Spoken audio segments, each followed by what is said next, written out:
Le dilemme du baptême. Ce dilemme met en évidence la contradiction entre l'enseignement de Jésus et celui de Mohammed. Il se constitue de la manière suivante: énonciation des prémices, énonciation de la problématique, puis conclusion.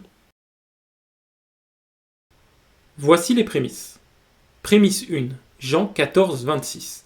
Mais le consolateur, Paraklétos, l'Esprit Saint que le Père enverra en mon nom, vous enseignera toutes choses et vous rappellera tout ce que je vous ai dit.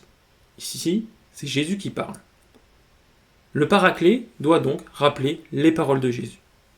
Prémisse 2. Matthieu 24, 35.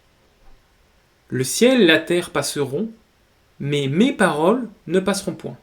C'est toujours Jésus qui parle. Les paroles de Jésus ne peuvent donc être abrogées.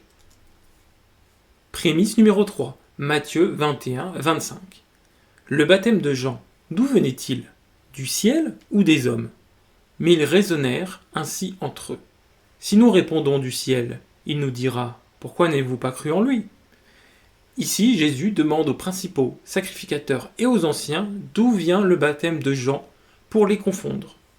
On comprend que le baptême de Jean vient du ciel. Prémisse numéro 4. Luc 3, verset 16. Il leur a dit à tous: moi je vous baptise d'eau, mais il vient celui qui est plus puissant que moi, et je ne suis pas digne de délier la courroie de ses souliers. Lui, il vous baptisera du Saint-Esprit et de feu. Matthieu 28, 19.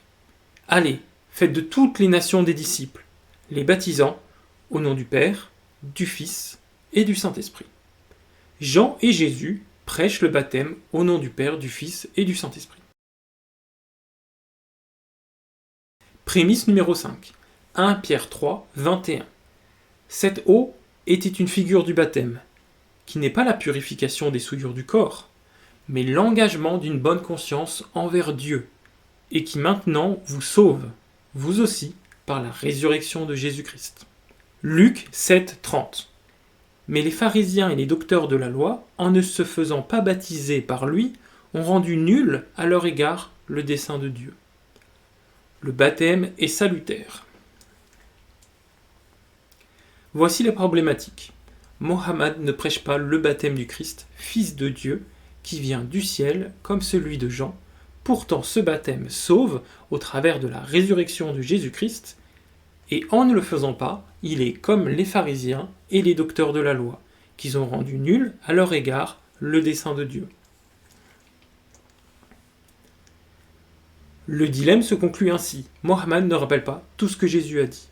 Donc Mohammed ne peut être le Paraclet, car il doit rappeler tout ce que Jésus a dit et non l'abroger, voire la prémisse 1.